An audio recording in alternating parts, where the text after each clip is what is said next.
Good morning. सकाळची वेळ आहे आणि इकडे आज ऊन पडलं एवढं सकाळ सकाळी एवढं छान सूर्य निघालेला आहे. आणि आमचा पांडू कुठे गेला माहिती आहे का? अजून नुसतं धिंगाणा घालतोय बघा सकाळ सकाळच्याला. कुठे आहे आमचा पांडू? हो का, कसं लोळाले बघितलं का पत्र्यावर? नुसतं आवाज करतोय, नुसतं नाचलाले पत्र्यावर. इकडे तू, इकडे ये, इकडं पांडू ये ना इकडं. काय सांग, इकडे चल, इकडे लवकर. किती उड्या मारतो बघा ते. जरा पत्रा फक्त साईडचं ना, उंच नाही, खाली नुसतं वर खाली वर खाली धड धड धड उड्या मारतोय. काय झालंय तुला आज? होय पिलू, काय झालंय? बोलायचं नाही आहे? बोल. बघितलं कसं मान करते तो का? इकडे ना दाखव. का रुसला का माझ्यावर पांडू? तू काय रुसतोय सारखं माझ्यावर? नुसतं ह्यालाच लाड करायला पाहिजे, मनूच्या पिल्लेला नाही लाड करायला पाहिजे का नाही? आणि मनूचं पिल्लू ना जिचं दिलंय ना एवढं खुशाल आहे ना, खूप छान खेळतोय.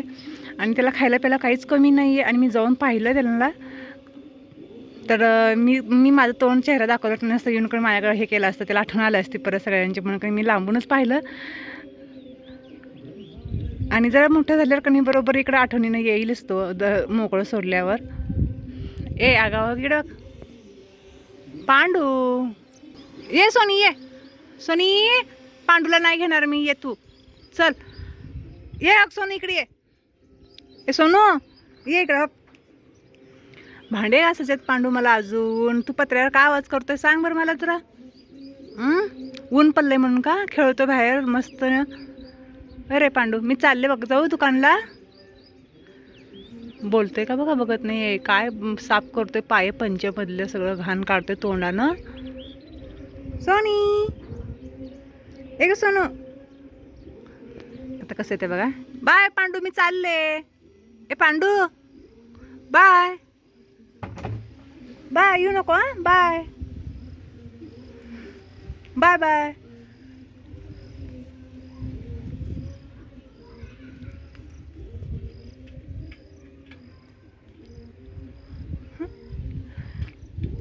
जाऊ. कसं उडी मारते आता.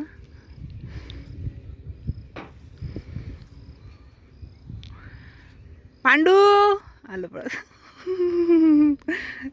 ए ए ए ए ए कुठे जायचं? तू पत्राला उड्या काय मारतोय? ये इकडे चल. मी उगं बोलवलं तुला.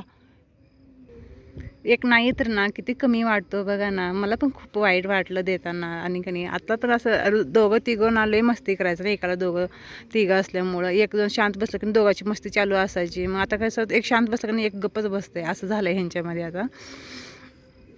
रात्री पण दोघं झोपले होते मस्त. पाप त्यानं पण एकटं झोपलं असतं, पण नाही म्हटली पोरगी घेऊन झोपल ती म्हटली. आणि जन्मल्यापासून कसं मी आपल्या लेकराचं कसं सांभाळलं आहे आणि ती चांगल्या घरात दिलेलं आहे, सांभाळतील चांगलं म्हणून. फक्त एवढंच की एकाला दोघं तिघं खेळायला होते, ते एकटं पडलं म्हणून वाईट वाटतं. आणि म्हणूनच ऑपरेशन करायचं आहे की ते 21 तारखेला डॉक्टरनं बोलवलं आहे. पण एवढं लांब दवाखाना आहे काय सांगू तुम्हाला. तर रिक्षाद्वारे मनू बसते का नाही इतके वेळ माहीत नाही. आणि 2 दिवस ते ठेवून घेतात म्हटले. तर सगळ्यांना विचारतात, ताई तुम्ही काय टाक्यांचा व्यवसाय करताय का? मग मला कमेंट होती, पण टाक्यांचा व्यवसाय नाही, आम्हाला तर पाणी नाही आहे, आम्ही टँकर भरून पाणी घेतो. आता ह्याच्यातलं एक बॅरेल फुटलं आहे, तर आता ह्याला काय चिटकावायचं ते कोळा आता काय तर ते हाही चिटकावायचं बघते पाणी राहते का नाही ह्याच्यामध्ये. बरोबर अर्ध्यातूनच बॅरेल फुटलेलं आहे. हे एवढंच घट्टबंड बॅरेल आहे, पण कणी बहुतेक उन्हानं कणी हे झालं आहे, तडकलं इथं. तिथून कणी पूर्ण लाईन आता कणी लिक्विड आहे एक चिटकावून बघते, म्हणजे कणी राहिलं तर राहील, नसतं मग नाही आहे.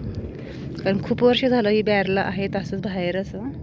त्याच्यासाठी ह्या टँकर आलं नाही, सगळं पाणी भरून घ्यावं लागतं हे सगळे बॅरलं, कारण इथं पाण्याची सोय नाही आहे. दूध प्यायचं आहे पांडूला आमच्या. अरे पांडू आला का? आला कसं महागा लागतं बघितलं का? मी चालले म्हटल्यावर लगेच उडी मारलो पत्र्यावर ना. कुठं चालला परत तू? अरे अरे अरे अरे बघितलं स्पीड, बघितलं तेव्हा स्पीड, बघितलं त्याची स्पीड कसं पळत आहे. आता नाचू नको पत्र्यावर पांडू, कळलं का? पिल्ल्याला दाखवतो का मी पत्र्यावर उडी मारतो झाडावरनं म्हणून?